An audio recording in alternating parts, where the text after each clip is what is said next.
Olá, estamos de volta aqui com a nossa leitura, Bhagavad Gita, como ele é, capítulo 8, verso 28. Estamos hoje encerrando a plataforma Procurando a Paz. Então, essa plataforma já foi feita, realizada aqui, em vários versos da Bhagavad Gita, e hoje vamos encerrando com o verso 28 do capítulo 8, que é intitulado Alcançando o Supremo. Nesse processo de buscar a paz, que é um tema bastante reflexivo, meditativo, dentro das nossas vidas, porque o que mais buscamos hoje em dia é a paz. E poucos encontram essa paz. Por quê? Porque nós estamos olhando para o local, ou determinado local, que não vai encontrar paz jamais, que é olhando para fora, para o externo, buscando no externo essa felicidade que só se encontra no interno, só se encontra em Deus, só se encontra em Krishna, a suprema personalidade de Deus, na filosofia Bhakti Vedanta, a filosofia da ciência e da devoção. Eu sou Ana Cláudia Chandra, do Isa Espiritualidade, trazendo aqui para vocês, e principalmente para mim, este estudo onde eu vou ofertar para Deus, para Krishna, em Bhakti Yoga, ou seja, serviço devocional. E esse serviço devocional, ele é ininterrupto e ele é constante, diário. Ele começa desde a hora que nós abrimos nossos olhos e fechamos os nossos olhos para dormir, ou seja, lembrar de Deus em 24 horas e nunca esquecer de Deus em 24 horas. Talvez quem praticar este tipo de ferramenta, de nunca esquecer de Deus e sempre se lembrar de Deus, jamais vai ficar sem paz. Por quê? Porque quando você traz o Supremo, aliás, você não precisa trazer o Supremo já está instalado no seu coração, como Paramatma, grande alma na pequena alma. Então, quando você ativa esse Supremo no seu coração, quando você ativa ele no sentido de trabalhar conjuntamente com esse Supremo, com o Supremo, com a verdade absoluta, com a personalidade de Deus instalada, porque Deus tem 3 localizações dentro da filosofia Vedanta, a filosofia que nos leva ao conhecimento de Deus como uma pessoa personalista, você olhar para Deus e tentar estudar para entendê-lo como uma pessoa, já que nós estamos inseridos em uma cultura que vemos Deus impessoal, vemos Deus na natureza, vemos Deus nas frutas, nas flores, nas folhas, nas árvores, quizás a gente possa ver nos animais, porque quando a gente vê Deus no animal, a gente para de comer animais. Isso é algo que trabalha a nossa compaixão, e trabalha a nossa veracidade dentro dessa compaixão. E dentro de cada alma, de cada espécie criada por Deus, existe uma energia numa pedra, num cristal, existe a energia de Deus no animal, existe a energia de Deus no rio, no mar, mas existem as classificações e diferenciações de corpos. Então, quando eu passo a ver Deus em tudo, entender que Deus é o controlador supremo de tudo e que eu não possuo nada, que eu sou apenas uma pequena alma a serviço de Deus, serviço devocional, com essa consciência eu vou encontrar a paz. E se eu não encontrar a paz, eu não vou jamais poder ser feliz, nem aqui e nem em nenhum lugar. Porque Srila Prabhupada, ele nos diz, né, eu fiz até um postzinho, que a luta pela felicidade, ela só é encontrada quando a gente para de lutar por essa felicidade e a gente deixa simplesmente essa felicidade se transformar na nossa vida com o nosso pensar, nosso sentir, nosso agir. Então, hoje, Alcançando o Supremo, aqui na Bhagavad Gita, para terminar a plataforma Procurando a Paz, nós vamos fazer a leitura. E Krishna sempre na Bhagavad Gita, ele está sempre falando de serviço devocional. E Srila Prabhupada, ele traduz serviço devocional também como Bhakti Yoga, ou seja, como a ciência da devoção. Quando você coloca Deus na sua vida, quando você não tira Deus da sua vida em momento nenhum, e você está sempre trabalhando com Deus, em todos os momentos da sua vida, você está praticando Bhakti Yoga, com essa consciência. Vou fazer aqui as minhas reverências para a leitura do Bhagavad Gita, a ciência suprema da alma. Magyana Timiranda Syagya Junaslakaya Chakshu Militar Jena Tasmaishi Gruvena Maha. Embora eu tenha nascido na mais escura região da ignorância, esse mundo material, o meu mestre espiritual abriu meus olhos com a luz da tocha do conhecimento transcendental.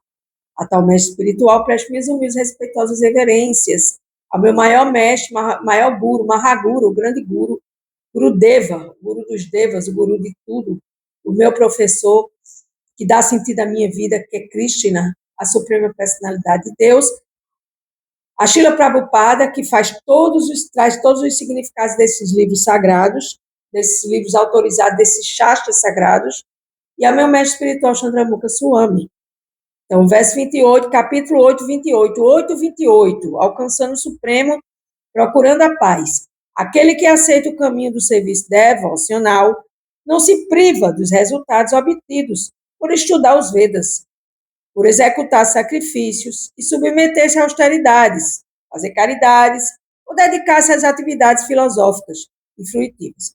Pelo simples fato de executar serviço devocional, ele consegue tudo isso e, por fim, alcança a suprema morada eterna.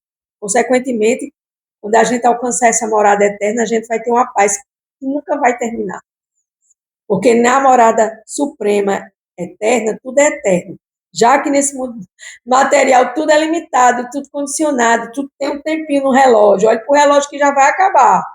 O seu passeio, a sua viagem, o seu pedaço de bolo, tudo é contado pelo tempo material. E Krishna também diz na Bhagavad Gita, eu sou Mahakala, o tempo, que a tudo devora. Então, tudo é Deus.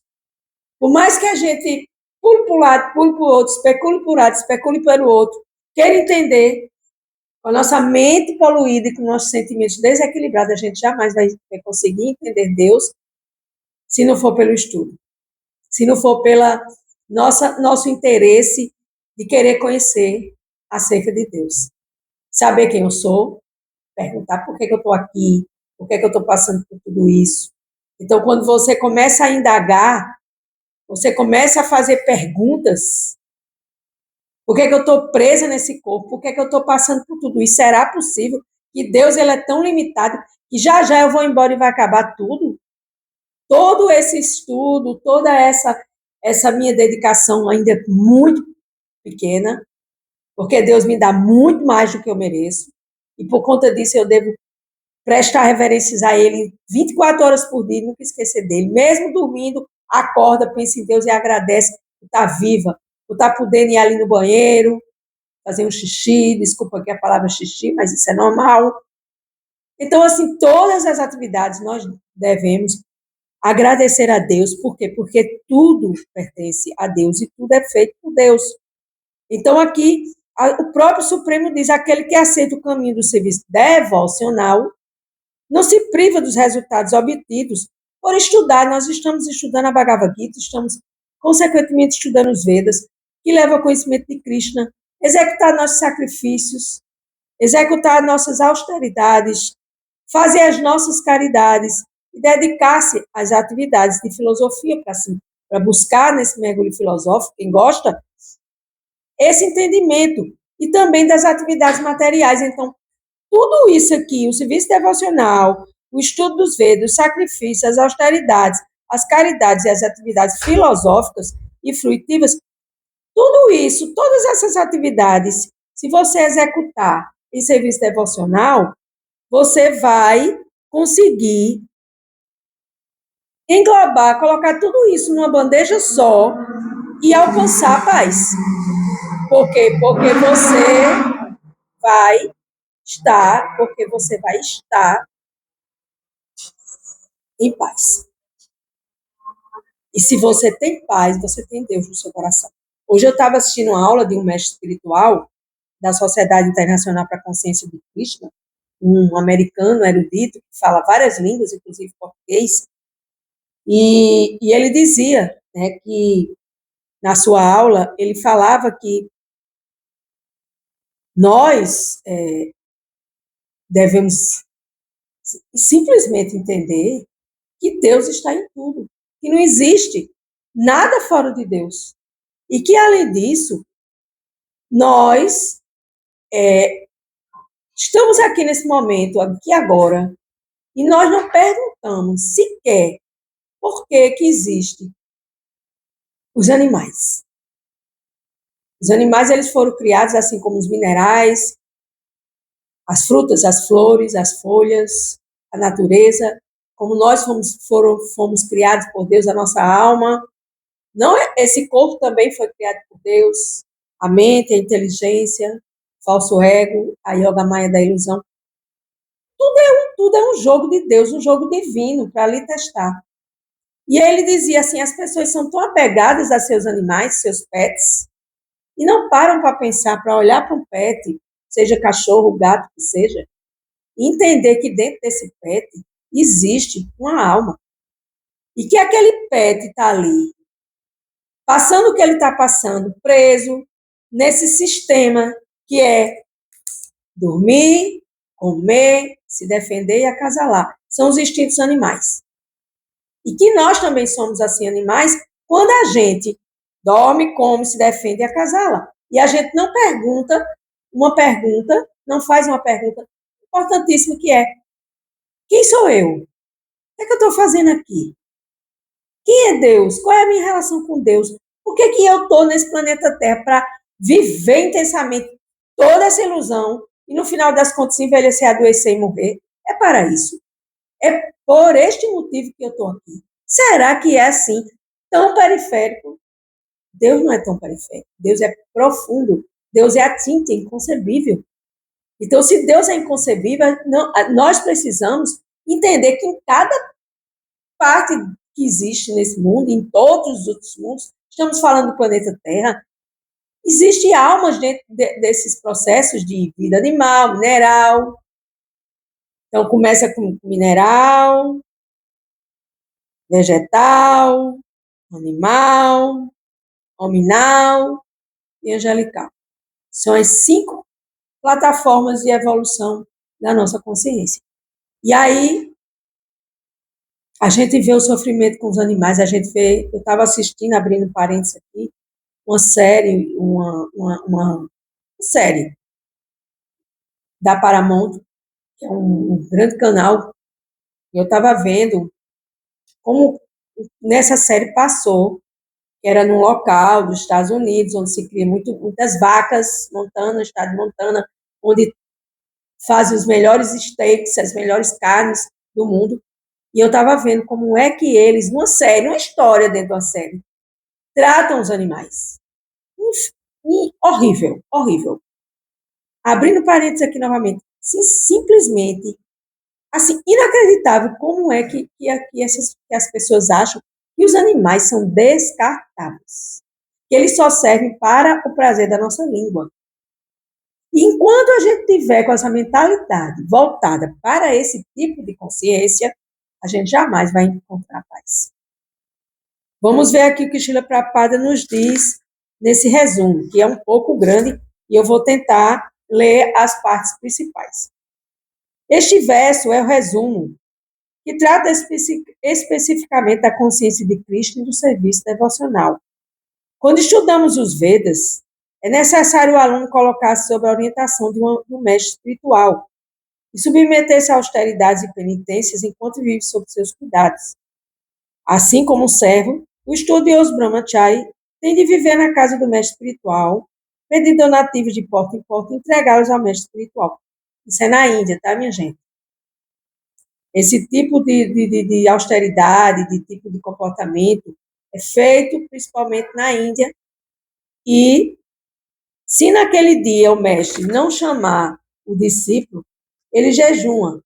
Esses são alguns dos princípios védicos, da filosofia védica da Índia, a serem seguidos por quem observa o voto de Brahmacharya, o voto de celibatário. Shila Prabhupada está explicando aqui as austeridades, né? Depois de receber do mestre espiritual instruções, o estudante pode tornar-se um homem de caráter perfeito. Assim, estudando os Vedas, o estudo dos Vedas não é para a recreação dos especuladores, mas para a formação do caráter. Então, quando a gente estuda a filosofia védica, a gente está estudando para a formação do nosso caráter, e há um caráter a nível espiritual. Após esse treinamento, permite-se ingressar na vida familiar e casar-se. Então, aqui vem várias fases, né? Ele deve também fazer caridade, fazer a caridade, discernindo entre caridade e bondade, caridade em paixão, ignorância. Então, quando a gente, por exemplo, na Índia, as crianças, já com 13, 14 anos, elas já estão nesse processo que está sendo descrito aqui. E isso pertence muito à cultura oriental, porque aqui na cultura ocidental, as crianças estão nas escolas com o celular na mão e nem sabem de nada. E os pais ainda dão mais celulares para elas não perturbarem. Então, é totalmente diferente dessa leitura que eu estou fazendo. Entretanto, a beleza da consciência de Krishna reside no fato de que, com um só golpe, ocupando-se em serviço devocional, é possível ultrapassar todos os rituais das diferentes ordens de vida, que é o estudioso Brahmachari, depois vem do Brahmachari, ele vem o Vanaprastha, ele ingressa na vida familiar e casas. Depois do Vanaprastha vem o Sannyasa, que ele renuncia a todas as coisas materiais e se eleva à perfeição da vida. Então, são passos que nós caminhamos e escolhemos para a nossa vida para que a gente ande mais rápido na nossa evolução espiritual dentro dos padrões que a filosofia védica nos ensina. Quem tem um pouco de fé no Bhagavad Gita deve aprendê-lo de um devoto, porque no início se fala claramente que o Bhagavad Gita só pode ser compreendido pelos devotos. Ninguém mais pode compreender com perfeição o propósito do Bhagavad Gita. Por que o Bhagavad Gita só pode ser compreendido por um devoto? Porque o devoto estuda. Porque o devoto cumpre regras e regulações. Porque o devoto, a palavra devoto já está dizendo, ele se devociona, ele tem uma devoção em seguir regras e regulações para agradar o Supremo. E para que a gente tem que seguir regras e regulações para agradar a Deus? Porque você não pode agradar a Deus fumando, praticando sexo ilícito, se intoxicando, comendo carne, cometendo violência. Isso são os princípios que nós, quando a gente quer receber iniciação dentro da Sociedade Internacional para a Consciência de Krishna, nós seguimos por livre e espontânea vontade, porque não tem ninguém seguindo esses princípios. Eu sou um exemplo de má vontade, não. Eu estou seguindo esses princípios porque, além de meditar todos os dias, de cantar os mantras Hare Krishna, 16 voltas de 108 contas no Japamala. E para que tudo isso? Para purificação. Porque sem purificação, nós não encontramos a paz. Porque estamos falando justamente disso, procurando a paz. E seguindo essas regras e regulações, e essas plataformas de Brahmachari, de Vanaprastha, né, de Sannyasi, que são qualificações de estudiosos. Depois que você estuda, você se casa. Depois que você se casa, você se afasta da sua família quando seus filhos estão grandes. Você já cumpriu o seu papel, porque o papel da gente aqui é cuidar dos filhos. Quando os filhos crescem, vão embora, então se casam, vão ter suas famílias. Então a gente vai cuidar da nossa vida espiritual e não vai ficar empancada, apegada a filhos, que é o que a gente faz aqui no Ocidente, sem criticar, apenas fazendo uma comparação. Então, precisamos aprender a Bhagavad Gita de uma pessoa que estuda a Bhagavad Gita, de uma pessoa que tira suas dúvidas acerca de Deus, acerca de Krishna, que está fixa em estudo, que gosta de estar reunida com pessoas também que fazem a mesma coisa, que estudam. Né? Então, todo esse processo É para desenvolver o quê? Desenvolver completo amor por Cristo, completo amor por Deus. E, consequentemente, quando você desenvolve amor por Deus, você encontra paz. Nessa elevadíssima fase de perfeição da vida, qualifica-se para ir para o céu espiritual, transferindo-se para a morada de Krishna, chamada na filosofia védica de Goloka Vrindavana, onde se torna eternamente feliz. E para quem está feliz, a pessoa está em paz. Algo que veio aqui agora rapidamente para terminar esse vídeo de hoje, foi que esse médico que eu estava assistindo a aula, esse americano, ele falou que quando a gente coloca Deus nas nossas vidas e a gente para de lutar para querer controlar os resultados das nossas atividades e a gente entende que Deus está presente no coração de uma formiga, está presente no meu coração, está presente no coração do Criador, está presente em todos os corações. Então a gente entende que Deus controla. E quando Deus controla, a gente para de controlar. E quando a gente para de controlar, a gente para de se estressar. Porque a gente estressa porque quer ser o controlador. E nós não somos controladores, nós somos subordinadamente almas a Deus, que é o grande controlador, que é o controlador supremo. E assim, quando a gente para de querer controlar, de querer ser o desfrutador das coisas, a gente obtém paz. Mais ou menos isso que ele disse hoje na aula. Eu assisti hoje na hora do almoço. Porque eu estou sempre ocupando minha mente, minha consciência na consciência de Deus, na consciência de Cristo. E por que isso? Porque quando você não ocupa sua mente em Deus, você vai ocupar sua mente na ilusão, na matéria, na preocupação, no estresse, no dinheiro, nas contas para pagar. Quando tudo isso só se realiza porque Deus permite. Se eu estou aqui agora fazendo essa leitura, é porque Deus permite. E ela vai se acabar. Por quê? Porque eu estou no mundo material. E o mundo material tem um tempo. E o tempo, ele delimita tudo todas as nossas ações são delimitadas neste mundo material através de tempo, que é o próprio Deus. E ele fala isso aqui também na Bhagavad Gita. Eu sou o tempo que a tudo devora. Mahakala. Krishna é Mahakala. Então, para buscar a paz, você tem que soltar o controle, você tem que lutar o tempo todo para querer ser feliz, porque felicidade é a ausência de luta pela felicidade. É quando você entende que Deus controla e que Deus vai lhe dar aquilo que você merece. Porque tudo é justo na balança divina. Não é injusto feita a justiça da terra. E a gente tem que entender isso e ficar tranquila. Mesmo acontecendo todas as coisas que estão acontecendo, essas misérias que estão acontecendo aqui agora neste mundo material. Então, na plataforma da paz, terminamos hoje com o capítulo 8, verso 28, para finalizar, o próximo sentimento a ser trabalhado aqui com a Bhagavad Gita chama-se tentação. Até o próximo episódio, com muito amor e gratidão. Hare Krishna.